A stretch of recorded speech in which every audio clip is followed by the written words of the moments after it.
আরে কি করছো এখানে বসে বসে? আরে তোমরা তো সবাই দেখতে চেয়েছিলে বাংলোটা আরেকবার করে, আর সবাই এখানে এসে খোঁজ নিচ্ছ যে পূজাদির বাংলো। তো চলো তোমাদেরকে চলো আবারও দেখিয়ে দিচ্ছি আমাদের বাংলোটা। কাজ কত দূর এগোলো সেটা দেখতেই আজকে আমরা এসেছি। তো এসে দেখছি কাজ অনেকটাই এগিয়ে গেছে, সুন্দরভাবে কাজ এগোচ্ছে, মানে আমরা না থাকলেও সুন্দরভাবে কাজ এগোচ্ছে। তোমরা অনেকেই জানতে চাইছিলে দিদি তোমরা তো সবসময় যাচ্ছ না, কাজ কেমন হচ্ছে না হচ্ছে। দেখো কাজ কাজের মতন হচ্ছে, আমাদের আসতে হচ্ছে না। আজকে এই যে জালনা চলে এসছে, আগেরবার দেখেছিলে জালনা ছিল, কিন্তু এই জালনাগুলো এই যে কদিনের মধ্যে এরকম পলিশ হয়ে গেছে। দরজা জালনা এইগুলো কিন্তু একদম পিওর সেগুন কাঠের, ঠিক আছে, একদম পিওর সেগুন কাঠ দিয়ে করা হচ্ছে। এবং এই যে সেগুন কাঠের যে পলিশ, এই পলিশটা যারা বাড়িতে করায় সেগুন কাঠের পলিশ তারা জানে এই যে একদম পিউ পলিশ দিয়ে, পিউ থিনার পলিশ দিয়ে এটা পলিশ করা হচ্ছে সেগুন কাঠের। এবং এই যে টাইলসও চলে এসছে, আবার নতুন টাইলস কিছু লাগবে, এগিয়েছে। চলো দেখাই তোমাদের। এই দেখো পাশেও জায়গা অনেকেই এখানে ইয়ে হচ্ছে না, এটা বেসিক্যালি এটা স্কুল হচ্ছে, এটা স্কুল স্কুলের হচ্ছে, বিল্ডিংটা একদম আমরা দেখাবো পরে। পরে দেখাবো। একদম স্কুল হচ্ছে পাশেই, আমাদের মানে আমাদের যেই বাংলোটার পাশেই একদম স্কুল হচ্ছে। আর এইখানে হচ্ছে এই যে মাটি পড়ে গেছে, এই যে এখান থেকে সব গাছের ব্যবস্থা হয়ে যাবে এবার, মাটি পড়ে গেছে। আর এই যে জালনা, চলো মেন গেট দিয়ে ঢুকি ভেতরে কতটা কি কাজ হয়েছে। যারা যারা আগের ভিডিওটা দেখেছো তারা তো বাংলোটা দেখেই নিয়েছো, যারা নতুন দেখবে তাদের জন্য বাংলোটা আরেকবার দেখিয়ে দিচ্ছি। এসো, এরকম সুন্দর একটা ড্রয়িং কাম ডাইনিং, এবং ড্রয়িং কাম ডাইনিং এ কত দরজা জালনা লাগছে শুধু দেখো। এই একটা বাংলোতে এই যে এত জালনা, এত এত জালনা, এই যে এটাও মনে হয় জালনারই, কোনোটা বড় জালনা কোনোটা এই ছোট। তো, এই যে সামনে এই জানালাগুলো জানলা, সব বড় বড়, মানে হ্যাঁ দেখে বোঝা যাচ্ছে কিনা জানি না, কিন্তু অনেকটা সব বড়, সেগুন কাঠ, সব অনেকটা সেগুন বড়। কাঠ। এই যে এই সেগুন কাঠের এরকম এই যে এরকম ফোল্ডিং ফোল্ডিং সব জালনা হচ্ছে। আর এগুলো হচ্ছে এই যে ছোট ছোট বক্স জালনার, ছোট বক্স জালনার জন্য। আর এই যে দরজা, দরজাও কিন্তু এই যে সেগুন কাঠের। এবং এটা এটা মনে হয় এখনো পলিশ হয়নি, এটা পলিশ হবে। দরজাগুলো হয়নি, ফ্রেমগুলো হয়েছে। ড্রয়িং ডাইনিং এর এখানে রয়েছে এই যে টিভি ক্যাবিনেট, সুন্দর করে টিভি ক্যাবিনেট রয়েছে। তারপরে একটু এগিয়ে আসলেই আমাদের ডাইনিং, ওটা ড্রয়িং রুম হবে, আর এইটা হবে ডাইনিং হল। ডাইনিং হলের এই যে বা সাইডেই রয়েছে হচ্ছে কিচেন, একদম কিচেনটা দেখো কি সুন্দর আলো বাতাস ঢোকে। এই যে রয়েছে কিচেন। আগের দিন তোমাদেরকে ভালোভাবে কিচেনে ঢুকে দেখাতে পারিনি, আজকে ঢুকেই দেখাচ্ছি। মানে একটা মানে নর্মাল কিচেন, ঠিক আছে, ছোটও নয় বড়ও নয়। এই যে এরকম ভাবে সিল আপ করা, আর এইদিকে এরকম ভাবে সিল আপ করা। আমি চাইলে এখানেও গ্যাস রাখতে পারি, আমি চাইলে এখানেও গ্যাস রাখতে পারি, আর এখানে আমার দরকারি জিনিসপত্র রাখতে পারি। আর এই যে রয়েছে হচ্ছে ওয়াশরুম, এই যে এইটা হচ্ছে ওয়াশরুম রয়েছে। আর এইদিকেও মানে প্রচুর আলো বাতাস ঢোকার এত জায়গা রয়েছে এখানে। এখানেও আবার একটা জানলা রয়েছে, দেখো মানে আলোই আলো, আলোই আলো। এইদিকে রয়েছে হচ্ছে একটা বেডরুম, এই যে এই বেডরুমেও এখানে টিভি ক্যাবিনেটের জায়গা রয়েছে। এই যে এখানে সুন্দর করে টিভি ক্যাবিনেট হয়ে যাবে, এবং এই দিকটাই খাটফাট থাকবে। এখন তোমাদেরকে তো মানে যেভাবে তৈরি হবে সেইভাবেই দেখাতে থাকবো। এইখানে রয়েছে একটা ছোট বক্স জানলা, এবং এখানে রয়েছে একটা বড় জানলা, দুখানা জানলা। আর সারাদিন এখানে রোদ আলো বাতাস মানে মানে কি বলবো, অনায়াসে খেলা করবে। চলো এইদিকে এখান থেকে বেরোলেই চলে এসছি আবার ড্রয়িং এ। এখানে থাকবে ডাইনিং টেবিল, এরকম জায়গায়, যেহেতু রান্নাঘর থেকে বেরিয়ে এরকম জায়গায় ডাইনিং টেবিলটা দেখতে বেশি ভালো লাগবে। যারা আগের বার মিস করে গেছো তাদের জন্য দেখাচ্ছি। বাও দেখো, কাঠ এই লেগে যে গেছে এখানে। কাঠটা লেগে গেছে। এইবার এখানে কাঁচগুলো বসবে, এই ফাঁকে ফাঁকে কাঁচগুলো ফাঁকে বসে ফাঁকে আছে। কাঁচগুলো বসবে। কি ভালো লাগছে এটা, ভীষণ ভালো লাগছে এই জায়গাটা। কাঠের ফ্রেমের সাথে কাঁচ দারুণ লাগবে। চল এই যে, এই যে, হ্যাঁ, এই যে। মানে এই দিকেও কাঠের কোনো কালারিং কাঠ, এখানেও পুরো কাঠের দিয়ে ফ্রেম করা। কি ভালো লাগছে না, একটু ক্লোজে দেখাও সবাইকে। এখানেও রয়েছে কাঠ, এবং ওপাশেও রয়েছে কাঠের। আর ছোট্ট ছোট্ট ছোট্ট ছোট্ট কাচ বসবে এর মাঝখানে মাঝখানে। আর ঠিক আমাদের এই যে জানালার বাইরেই হচ্ছে বেসিক্যালি স্কুলের বিল্ডিং, যেটা আমরা পরে হ্যাঁ দেখাচ্ছি। একদমই স্কুলে না, এইটা না, ওই পাশেরটা এটা মেন গেট, এটা ঢোকার স্কুলের মেন মুখটা। গেট। হ্যাঁ, আচ্ছা আচ্ছা আচ্ছা এটা হচ্ছে মানে এমনি পড়াশোনার বিল্ডিং টাইপ আছে। আচ্ছা আচ্ছা। তো চলো এই যে সিঁড়ি দিয়ে উঠলাম, ওঠার পর এই জায়গাগুলো যে ন্যাড়া রয়েছে এগুলো সব রেলিং বসে ঠিক হয়ে যাবে। তুমি এদিকটাই চলে এসো তাহলে বুঝতে পারবে। এই যে এখান থেকে এই যে রেলিং বসলে পুরো ঘুরে, তখন কি হবে আমি এখান থেকে দাঁড়িয়ে নিচেও দেখতে পারবে। মানে যারা মানে আমি যখন দেখবো এখান থেকে দাঁড়িয়েও নিচটা দেখতে পারবো।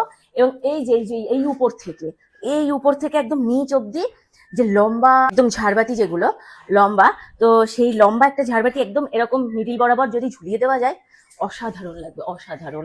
তো এখানেও ফল সিলিং, এই যে পুরো এই উপরটাতে এখানে ফল সিলিং করা রয়েছে। যারা দেখছো আশা করছি বুঝতে পারছো, যেহেতু এখন হোয়াইটের উপর রয়েছে, কালার না হলে এটা বোঝা যাবে না। উপরে উঠে এসেই এখানে রয়েছে একটা কিচেন। এটা কেউ কিচেনও করতে পারে, মানে যারা কিচেন করবে কিচেন, যারা ওয়াশরুম করবে ওয়াশরুম। এবার এটাকে আমরা কিচেন করবো না ওয়াশরুম করবো এখনো আমাদের ডিসিশন হয়নি, কারণ আমরা ভাবছি একটা নিরামিষ একটা আমিষ কিচেন রাখবো।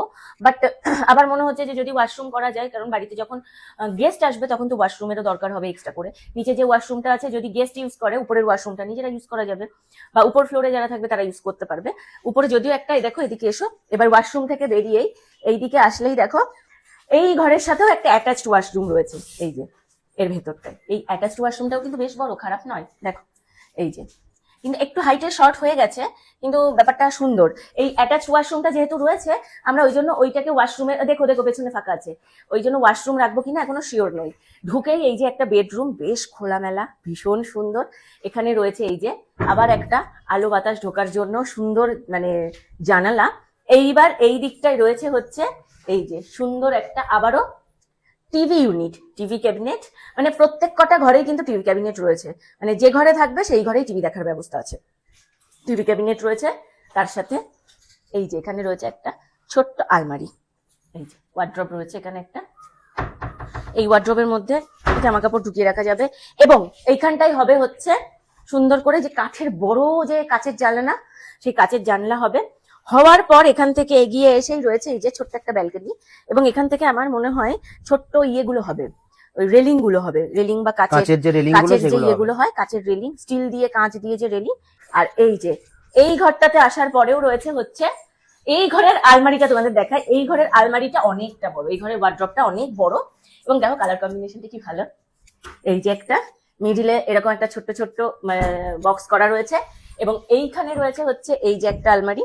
এখন সমস্ত আমাদের মেশিন পত্র ঢোকানো রয়েছে এখানে, যেহেতু কাজ বাজ চলছে। এই একটা আলমারি রয়েছে, এবং এই একটা, এই যে টোটাল 3 ডোর বলে, 3টে ক্যাবিনেট, 1, 2 এবং 3, 3টে ক্যাবিনেটের মানে ইয়ে করা রয়েছে, 3টে পার্টে করা রয়েছে।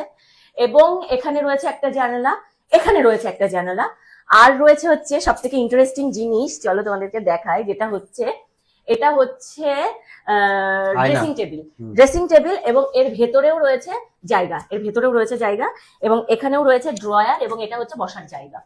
এবং এই সাইডে দেখো, চলে এসো এই সাইডে, আমার এখানেও রয়েছে টিভি ক্যাবিনেট, প্রত্যেকটা ঘরে টিভি ক্যাবিনেট করা রয়েছে। তো এইবার এখান থেকে বেরিয়ে এসে এখানে রয়েছে আর একটা ছোট্ট ব্যালকনি, এই যে এখানটায়, এখানে সুন্দর রেলিং দেওয়া হবে, ছোট্ট ব্যালকনি রয়েছে, কি দারুণ। আর এখানে টাইলস গুলো শুধু দেখো, পুরো বাংলোটা এরকম টাইলসে করা, পুরো বাংলোর বাইরেটা এরকম টাইলস করা রয়েছে। এই যে, আর ছাদ, আগেরবার অনেকেই বলেছে ছাদ দেখালে না, ঠাকুর ঘর দেখালে না, অ্যাকচুয়ালি এটাই হয়ে গেছে। ঠাকুর ঘরটা এখনো মানে আমরা এখানে বুঝতে পারছি না, তবে আমরা এই জায়গাটাকেও ভাবছি ঠাকুর ঘর, এই জায়গাটাকেও করে নেওয়া যেতে পারে। রান্নাঘরের জায়গা দুটো না করে বা ওয়াশরুমের জায়গা দুটো না করে এটাকেও ঠাকুর ঘর করে দেওয়া যেতে পারে। তো এখনো আমরা সেটাই বুঝতে পারছি না। এখানে ছাদের যাওয়ার একটা যদি রাস্তা ঠিকঠাক মানে বের করা যায়, দেন এখান থেকে ঠাকুর ঘরের কোনো প্রবলেম হবে না। তো যাই হোক, এই ছিল বাংলোটা। কেমন লাগলো তোমাদের? চলো নিচের দিকে যাই। বাংলোটা রয়েছে হচ্ছে জোকা একদম স্বামী নারায়ণম যে মন্দিরটা রয়েছে, ওই মন্দিরটা থেকে জাস্ট 5 মিনিট কি 7 মিনিটের রাস্তা, মানে মন্দিরটার একদম পিছনে 7 মিনিটের রাস্তা স্বামী নারায়ণম মন্দির যেটা আছে, একদম সেখানটায় আসলেই তোমরা পেয়ে যাবে প্রচুর মানে বড় এরিয়া, বিশাল বড় বাংলো প্রজেক্ট হচ্ছে এখানে। আমরা যেহেতু আন্ডার কনস্ট্রাকশনে নিয়ে নিয়েছি, যার জন্য সবটা আমাদের মনের মতন করে করতে পারছি। তোমরাও সবটা তোমাদের মনের মতন করে করতে পারবে যদি তোমরাও আন্ডার কনস্ট্রাকশনে নিতে পারো। এই যে পাশে নতুন বাংলো তৈরি হচ্ছে, এই যে পাশে নতুন বিল্ডিং তৈরি হচ্ছে, এবং এই পাশে আমাদের পাশে একটা স্কুল আছে, চলো আমাদের পাশেও একটা স্কুল রয়েছে, এই যে স্কুলের গেট, এই যে বিশাল বড় এরিয়া নিয়ে হচ্ছে, বিশাল বড় এরিয়া। তো তোমরা যারা মনে করছো, তোমরা অনেকেই নাকি কল করে করে ওদের কাছে জিজ্ঞাসা করছো যে পূজাদির বাংলোর পাশে বাংলো নেব, যারা চাইছো নিতে ঝটপট বুকিং করে ফেলো, কারণ এখানে ইএমআই এর ব্যবস্থা রয়েছে, এখানে লোনের ব্যবস্থা রয়েছে, সবকিছুই রয়েছে। তো যারা চাইছো বাংলো নিতে, বাংলো নিয়ে ফেলো। যারা চাইছো জমি নিতে, জমি নিয়ে ফেলো। জমিও যদি তুমি নিতে চাও, জমি কিন্তু তোমরা ইএমআই নিতে পারবে। এবং আমি বলে দিচ্ছি এই বাংলোটা আমাদের কত খরচ পড়ছে। এই বাংলোটার খরচ পড়েছে 45 লাখ টাকা, উইথ জমি এবং বাংলো নিয়ে, এবং সমস্ত পুরো কমপ্লিট করিয়ে হাতে শুধু হ্যান্ড ওভার করে দেবে। এই যে ওরা যা যা কাজ করছে ভেতরে, মানে মডিউলার থেকে শুরু করে মানে যা হচ্ছে ভেতরে। এবং তোমরা যারা চাইছো এর থেকেও কম টাকায় বাংলো বানাবে, তোমরা এর থেকেও কম টাকায় বাংলো বানাতে পারো। কারোর যদি মনে হয় না আমি 25 লাখে বাংলো বানাবো, তো তোমরা কাস্টমাইজ করে বানাতেই পারো। কেউ যদি মনে হয় না আমি 50 লাখে বাংলো বানাবো, তোমরা কাস্টমাইজ করে বাংলো বানাতে পারো। পাশে প্রচুর জমি রয়েছে, ঝটপট কিনে ফেলো, কারণ এখন কিন্তু ধীরে ধীরে এখানে মেট্রো যেহেতু চালু হয়ে হয়ে গেছে জোকায়, সেই কারণে এখানে কিন্তু জমির দাম আস্তে আস্তে বেড়ে যাচ্ছে, যে কোনো বাংলোর দামও বেড়ে যাচ্ছে। তো আর দেরি করো না, স্ক্রিনে নাম্বার দেওয়া থাকলো, তোমরাও যারা যারা আমার কাছে হেল্প চাইছিলে যে দিদি কিভাবে যোগাযোগ করবো, স্ক্রিনের নাম্বারে যোগাযোগ করে নাও।